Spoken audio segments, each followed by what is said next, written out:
नमस्कार, आप देख रहे हैं द न्यूज़ हाउस और आपके साथ मैं हूं दीपेश जैन। दुनिया भर में कहर मचाने वाली कोरोना महामारी का असर मध्य प्रदेश की वित्तीय व्यवस्था पर भी साफ दिखाई देने लगा है।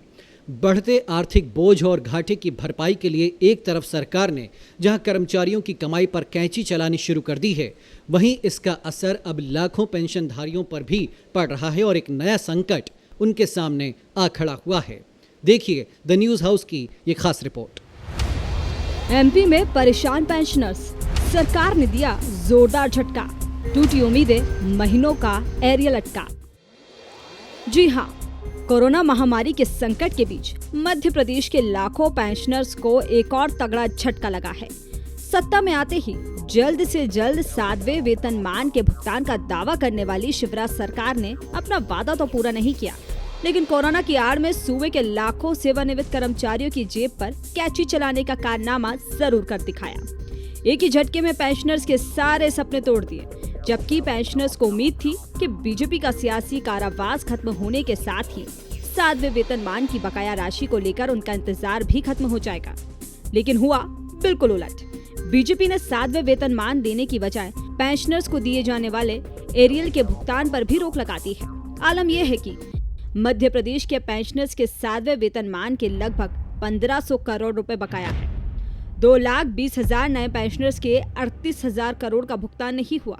प्रदेश के लगभग 4,62,000 पेंशनर्स के 32 महीने के एरियल का भुगतान अब तक नहीं हुआ है। इसके साथ ही इतना नहीं, पेंशनर्स को मिलने वाले महंगाई भत्ते और डीए पर भी रोक लग गई है। सरकार ने जुलाई 2021 तक महंगाई भत्ते और डीए पर रोक लगाई है। प्रदेश के 60 से 70% पेंशनर्स ऐसे हैं जिनका पूरा घर सिर्फ पेंशन पर ही आधारित है। लिहाजा इन आर्थिक चुनौतियों को लेकर अब पेंशनर्स में निराशा का माहौल है, क्योंकि कोरोना संक्रमण और लॉकडाउन के बाद देश की चरमराती अर्थव्यवस्था का बुरा असर सभी वर्गों और नागरिकों पर पड़ा है। कोरोना काल में कई परिवार 2 जून की रोटी तक के लिए मोहताज हैं। आर्थिक क्षेत्र में हुई इस सर्जिकल स्ट्राइक के भुगत भोगी की पीड़ा आप खुद सुन लीजिए। राजधानी भोपाल में रहने वाले सेवानिवृत्त कर्मचारी और पेंशन भोगी हैं, जिनका नाम एपी रावत है, जिनकी पेंशन सरकार के इस फैसले के बाद काफी कम हो गई है और पूरे परिवार को भारी दिक्कतों का सामना करना पड़ रहा है। परिवार पेंशनर जो हैं करीब 50% पेंशनर ऐसे हैं जिनका परिवार पेंशन से ही चल रहा है, क्योंकि उनके कोई सर्विस में है नहीं बच्चे और हैंड टू माउथ हैं।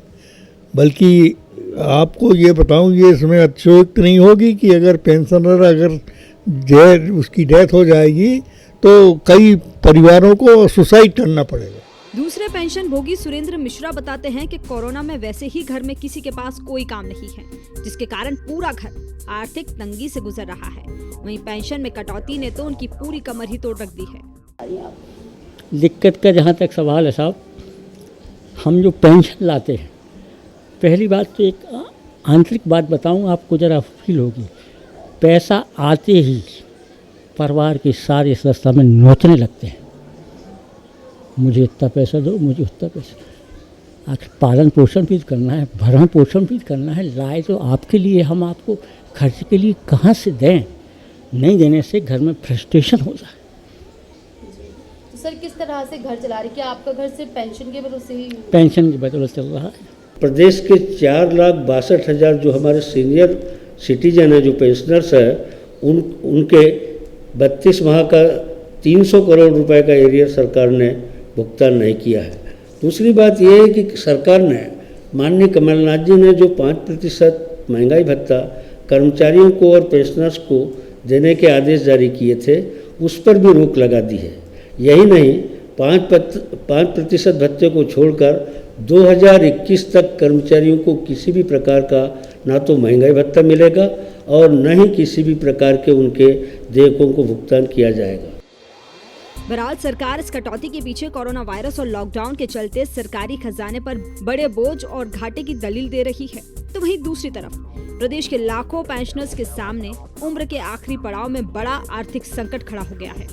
ऐसे में सवाल भी यही है कि क्या कोरोना से हुए राजस्व घाटे की भरपाई के लिए लाखों लोगों की पेंशन में कटौती जायज है, या फिर सरकार अपने खुद के खर्चों में कटौती करके भी इस स्थिति से निपट सकती है? द न्यूज़ हाउस के लिए दीपक श्रीवास्तव की रिपोर्ट।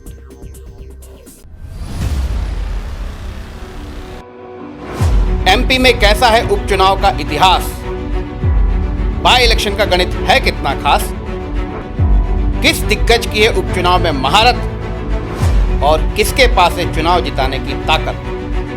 मैं सुशील शर्मा बताऊंगा आपको मध्य प्रदेश के पावर सेंटर्स की कुंडली। देखिए मेरे साथ उपचुनाव के चैंपियन सिर्फ द न्यूज़ हाउस।